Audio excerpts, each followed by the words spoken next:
La neuropsicología es la disciplina que estudia la relación entre el cerebro, las funciones cognitivas y la conducta humana. A lo largo de la historia, diferentes filósofos, médicos y científicos intentaron comprender cómo funciona la mente humana y cómo el cerebro influye en el pensamiento, en el lenguaje, la memoria y también en el comportamiento. En la época antigua, aproximadamente desde el siglo V a.C. al siglo II después de Cristo, representan los primeros antecedentes del estudio de la mente, el cerebro y la conducta humana. En las civilizaciones griega y romana surgieron las primeras preguntas sobre dónde se originaban los pensamientos, las emociones y la inteligencia. Uno de los autores más importantes fue Hipócrates, ya que afirmaba que el cerebro era el órgano responsable del pensamiento, las emociones y las alteraciones del lenguaje. Sin embargo, Aristóteles sostenía una postura diferente, ya que pensaba que el corazón era el centro de la inteligencia, de las emociones y de las memorias. Más adelante, Galeno realizó estudios anatómicos y observó que algunas lesiones cerebrales producían alteraciones en la conducta y el movimiento, y es por eso que gracias a sus investigaciones, Galeno pudo fortalecer la idea de que el cerebro era el órgano principal del funcionamiento mental. Durante la Edad Media se predominó el cristianismo y muchas explicaciones sobre la mente y la conducta humana están basadas en lo que era la religión.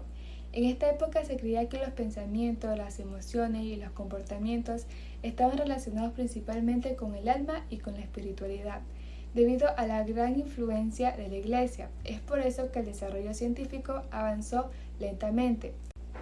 Hacia el final de esta etapa surgió lo que es el Renacimiento, lo cual es considerado un importante movimiento filosófico, arquitectónico y cultural, que en este contexto apareció Andreas Vizaluzki, quien realizó disecciones humanas y describió con mayor precisión la estructura del cuerpo y del cerebro. Sus investigaciones fueron fundamentales porque ayudaron a que el estudio del cerebro comenzara a basarse más en lo que es la observación científica que solamente en explicaciones religiosas. La época moderna inicia aproximadamente en el siglo XVI y se desarrolla principalmente durante los siglos XVII y XVIII.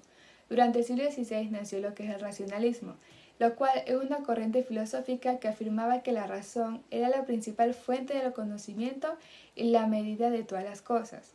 Uno de sus principales representantes fue René Descartes, quien propuso la duda metódica, que consistía en cuestionar todo aquello que no pudiera demostrarse racionalmente.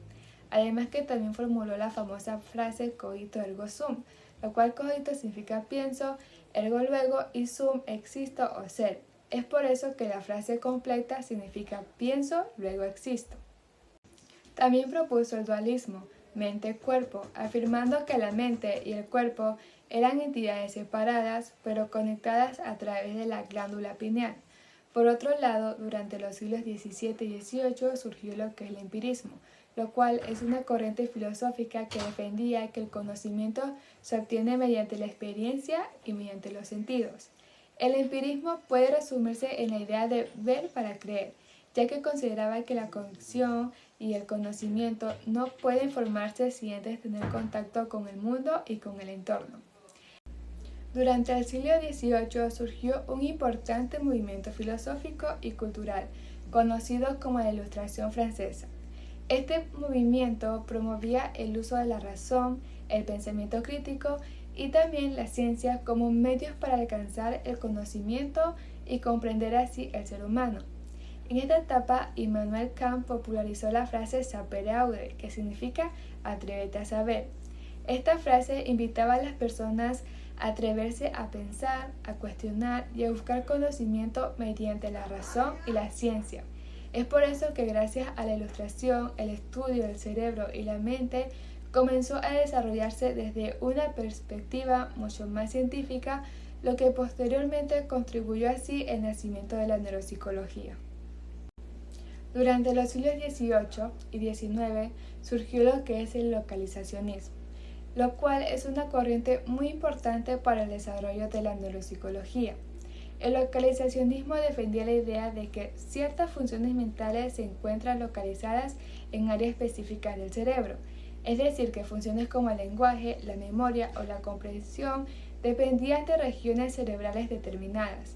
Dentro de esta corriente también surgió lo que es la frenología, lo cual es una teoría que afirmaba que las funciones mentales y la personalidad podían identificarse mediante la forma del cráneo.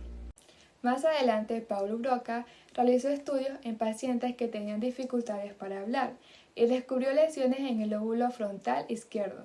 Gracias a esto, Broca concluyó que el lenguaje expresivo dependía de una región específica del cerebro, conocida actualmente como área de Broca. Posteriormente, Karl Wernicke identificó otra región cerebral relacionada con la comprensión del lenguaje, conocida como el área de Wernicke. A finales del siglo XIX surgió otra corriente llamada el holismo. El holismo proponía que el cerebro funciona como un sistema integrado y que las funciones mentales no dependen únicamente de áreas aisladas, sino del trabajo conjunto de distintas regiones cerebrales. Es por eso que más adelante Alexander Luria retomó estas ideas y explicó que el cerebro funciona mediante sistemas funcionales organizados. Durante el siglo XX ocurrieron importantes acontecimientos históricos que también influyeron en el desarrollo de la neuropsicología. Uno de ellos fue la Segunda Guerra Mundial, que fue un conflicto que ocurrió entre 1939 y 1945 y que dejó millones de personas heridas, incluyendo soldados con lesiones cerebrales. En esta época también surgió el nazismo, que es una ideología política liderada por Adolf Hitler que proclamaba la existencia de una raza aria considerada superior o raza pura. Después de la Segunda Guerra Mundial, aumentó el interés por estudiar cómo las lesiones cerebrales afectaban funciones como el lenguaje, la memoria, la atención y la conducta. Es por eso que gracias a esto la neuropsicología comenzó a desarrollarse de una manera mucho más clínica y científica. En 1949 se utilizó por primera vez el término neuropsicología. Uno de los autores relacionados con este desarrollo fue Donadel, quien realizó importantes aportes sobre la relación entre el cerebro y la conducta. A partir de este momento, la neuropsicología comenzó a consolidarse como una disciplina científica. Desde aproximadamente 1975 hasta la actualidad se desarrolla la neuropsicología contemporánea. Esta etapa se caracteriza por los grandes avances tecnológicos y científicos que permitieron estudiar el cerebro con mayor precisión. Gracias al desarrollo de técnicas como la resonancia magnética, la tomografía y la neuroimagen funcional, fue posible observar el funcionamiento cerebral de una manera mucho más detallada. Además que la neuropsicología comenzó a trabajar junto con otras áreas como la neurología, la neurociencia cognitiva, la educación y también la rehabilitación.